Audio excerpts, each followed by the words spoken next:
Hello friends, and welcome back to Trials of Imorah. The time has come for another update after all this time, and this time I will hopefully be a bit more brief with everything. I tend to just talk on and on about things. I could talk about this game all day. But to start off with, the Giants, which I teased last time, are actually done this time. They have all their animations done, and their unique attacks. They fire both regular ice projectiles like that, and when you jump above them, it will fire the new special blob projectiles for this level, which quite specially and notably can be frozen, which make for an effective counterattack against them. So you freeze it into spike balls and that falls on top of them. And they're very tough. They are weak to fire and explosions, but even then, they have a lot of health.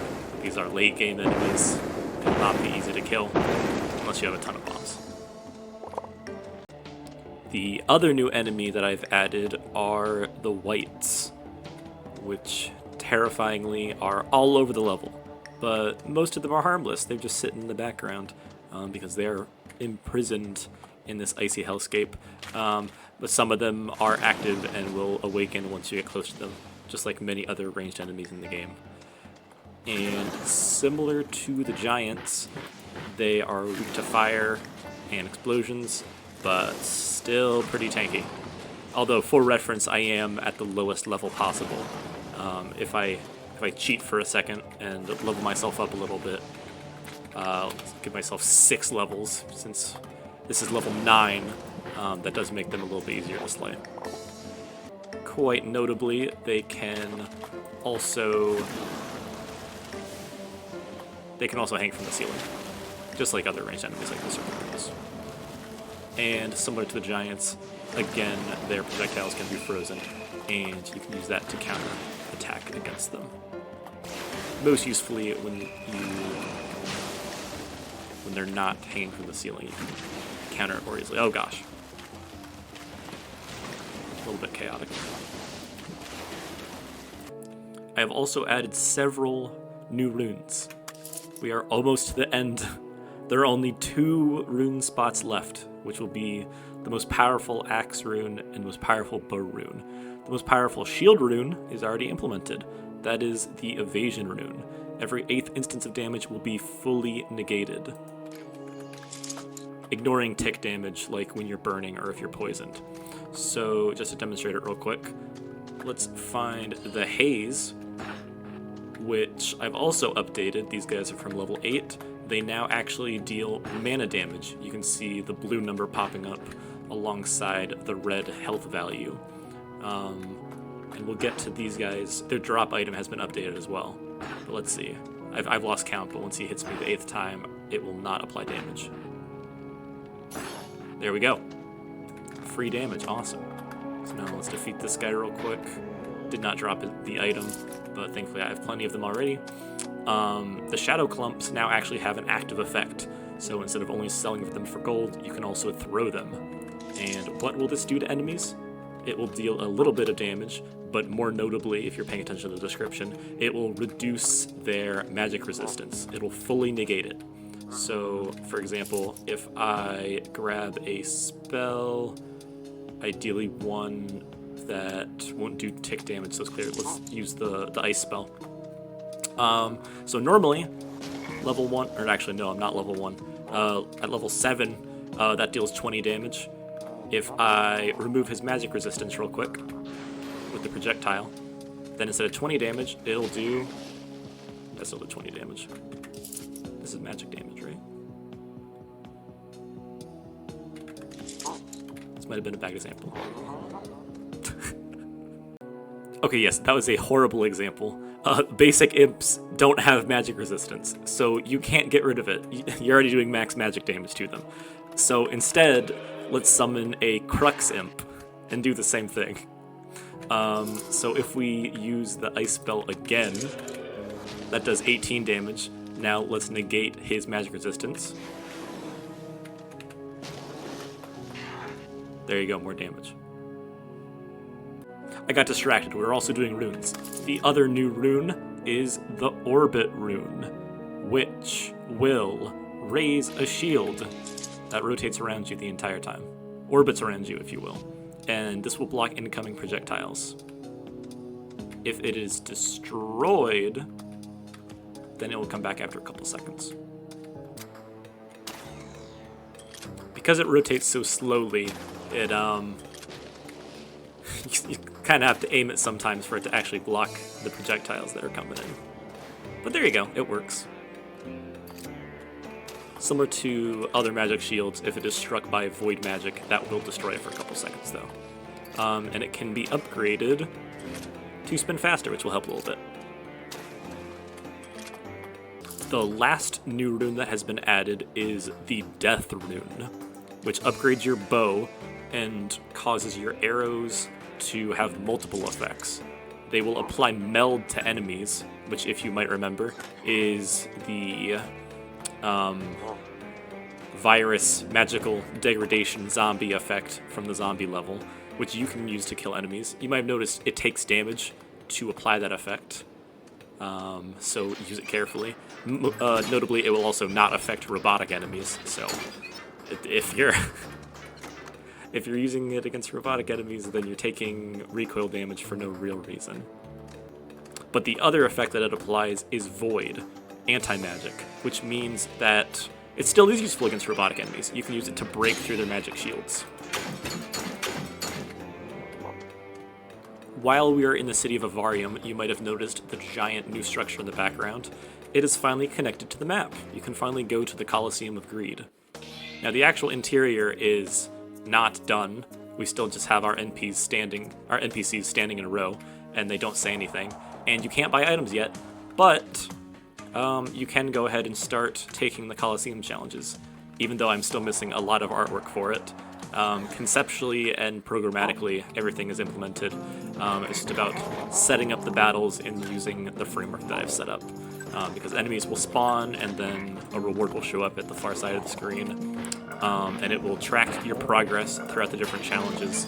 You have to do them in order, and you have to defeat the relevant level for each one as well. So once you get to level 4, a couple of them will be available, but then certain challenges won't be available until you complete later levels. So you don't encounter those enemy types before you actually see them where you would normally. So yeah, pick up a soul real quick. Very cool. Then our door shows that we completed it, and we can actually go on to the next one. But you get the point.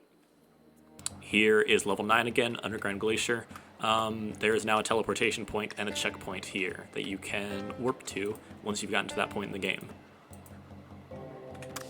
Another quick menu change you might have noticed in the Rune tab is symbols and icons have been added to your stats over here. Additionally, your physical resistance and magical resistance will now display. Just giving you more information, and hopefully it's a bit more digestible with the symbols and highlighted colors. Another visual change is that Carva, the tutorial support guide that appears on almost every level, actually appears differently on every single level now. Here she is dressed in white for all the snow, but she will actually now... Oh, that was the... She's not there. She will actually have a different outfit for every single level now, because it's not the same person in every single one. That's a different one of her own illusions in every single level. So they can look like anything. So it's very boring to only have them wear the exact same outfit everywhere. Lazy dev, recycling art assets. I have to make it harder on myself and make more art assets. Back to level 9 again, there's another new mechanic that I've added. Breakable ice walls, which you can melt them and explode them, but keep in mind that ice is also transparent. So you can also just use the Lightspeed staff to go through it gracefully. Whatever fits your style. They also notably can hold enemies inside of them, so keep a watchful eye before you break down the structure. I previously had showcased the NPC that you can talk to refund your souls so that you can respec where your stats are allocated. This is Zendry. They have actual artwork now and actually seem like the type of terrifying monstrous robot that would pick you apart and take your soul out. The level design for the first half of level 9 is almost complete. The end of this whole section is a final ambush room where you are forced to fight both the undead and another giant. There's also lava. Good luck. There's an early side area back on level 1 that many playtesters have found, and I'm always almost a little embarrassed about it because it wasn't entirely presentable yet. That would be the upper chasm. Why was it not entirely presentable yet? Well, because there wasn't a map screen. But now there is. Now, why wasn't there a map screen yet? Well, you might notice the giant drop-off at the far left side of the screen over there.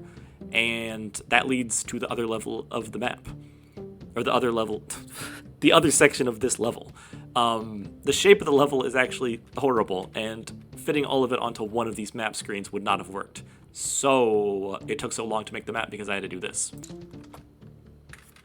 When you drop through, you can actually do it as you're falling until once you exactly hit the threshold, and then whoa, you're on the next section of the map, all in the same load zone. And just a reminder of the purpose of this section, this acts as a way to backtrack to visit all of the first 3 levels. You're not skipping any boss fights here. Notice I use bombs. You can't get bombs till level 3. Nice try, buddy. But yeah, and also just find some extra upgrades as you see fit. So 3 whole maps. Very good progress. Oh, we're going back up. There's also one other side area from level 3 that I finally got around to fixing issues with. It finally reconnects to the main level 3 village correctly. Previously, if you didn't happen to do a side quest back in the village, then you wouldn't be able to use a secret backtracking route.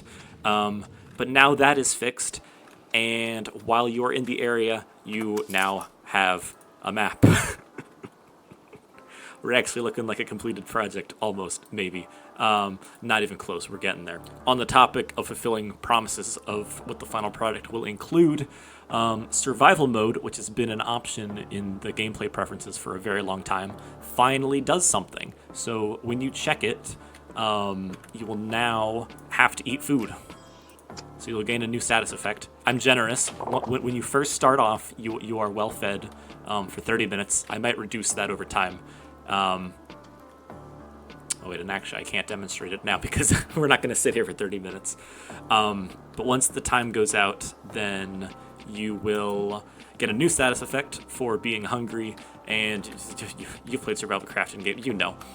Eat food removes the negative status effect. It will not kill you, I'm not that mean, but it will reduce your maximum stats. So you will be in a weakened state. It encourages use of eating food items. If you don't like it, you can disable it. It's disabled by default, but I like adding extra difficulty options alongside the existing ones of having limited carry weight and disabling shrines from healing. And you can't enable it once you've started the game, but there is, of course, also hardcore mode where there is permadeath that deletes your save file. At the end of the change list, I finally get the chance to tease the second half of level 9, which will be visually distinct with a lot more ancient structures and a lot more lava. Although it is, of course, not here yet, because it's very work in progress. I've just begun this. But here I can tease a couple of new things that have been added, and I still have my weight limit on, so I have no stamina. Let me fix that. So I've added soul claymores, which are the most powerful mines in the game. Similar to the other types, they trigger when something crosses over them, whether that be an enemy or a box, crate, object, or you, the player. Very cool. Just late game upgrades. They are fired by the new enemy in the game, which are these ancient turret structures. They will fire. Oh. It will fire both projectiles and the claymore mines at you. Be very mindful of them. They are very powerful. They cannot be knocked back. They are resistant to everything, and arrows bounce off of them because of their tough armor. But you might have noticed they are flying enemies, so they are vulnerable to electricity. I said vulnerable, not super weak. Doesn't kill him instantly. And then, oops, I forgot to use the other item. The other new item, which don't have its associated enemy yet, are the Ancient Homing Darts, which are the upgrade to the regular homing darts from level 4, which, quite intuitively, it's a consumable projectile that homes on enemies. This one moves a little bit faster and deals quite a bit more damage. Oh, and on impact has additional burst projectiles, so it's a lot more powerful.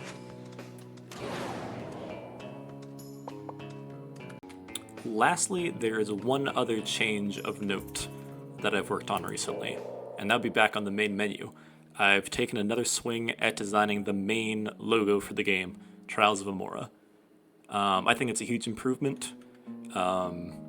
Looks less of just like a default Word document header, and we incorporate the symbol for the stray souls, which are vital to the game for upgrading your character stats and not being a weakling against all of the challenges and bosses and everything that can kill you. So let me know what you think about the new logo and everything else. If you have any suggestions or criticisms, leave a comment below. And thank you so much for your support and time. And I promise I'll be done with the project one day. Until next time, friends, see you later.